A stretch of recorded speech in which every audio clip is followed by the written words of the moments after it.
नमस्कार. तुम्ही जे आता मोदी सरकारच्या कामाबद्दल प्रश्न विचारला त्याबद्दल सांगू इच्छितो की मोदीजींनी मागच्या 10 वर्षामध्ये 2014 ते 2024च्या काळामध्ये जे कामं केलेले आहे त्याची यादी खूप मोठी आहे आणि ती नक्कीच कौतुकास्पद आहे. मोदीजींनी ज्याप्रमाणे हिंदू धर्मासाठी काम केले, जसं की अयोध्येच्या राम मंदिराचं भूमिपूजन असेल तर ते मंदिराच्या उद्घाटनावर, तसेच सध्या अबुधाबीमध्ये जे भारतातलं जगातलं सगळ्यात मोठं मंदिर झालेलं हिंदूंचं, त्याच्यासुद्धा उद्घाटनाला आदरणीय मोदीजींना आमंत्रित केलं होतं. हे आपल्या देशासाठी नक्कीच कौतुकाची अभिमानाची गोष्ट आहे.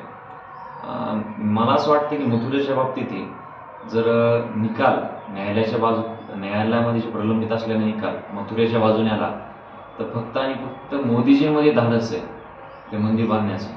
याचा अर्थ असा नाही की मंदिर सर्वत्र होत आहेत मोदींच्या नेतृत्वामध्ये, अयोध्या असेल किंवा मग जर निकाल लागला तर मथुरेच्या बाबतीत असेल.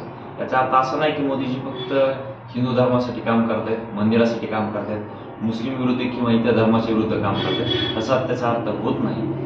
तर सर्वोच्च न्यायालयाने राम मंदिराच्या बाजूने निकाल दिला आणि त्यांच्या माननीय सर्वोच्च न्यायालयाच्या आदेशाचं पालन करण्याचं धाडस फक्त आणि फक्त मोदीजींमध्ये.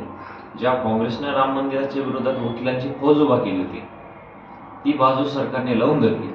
राम मंदिराचा निकाल लागल्यानंतर, न्यायालयाचा निकाल लागल्यानंतर मंदिर बांधण्याचं काम आदरणीय मोदीजींनी केले.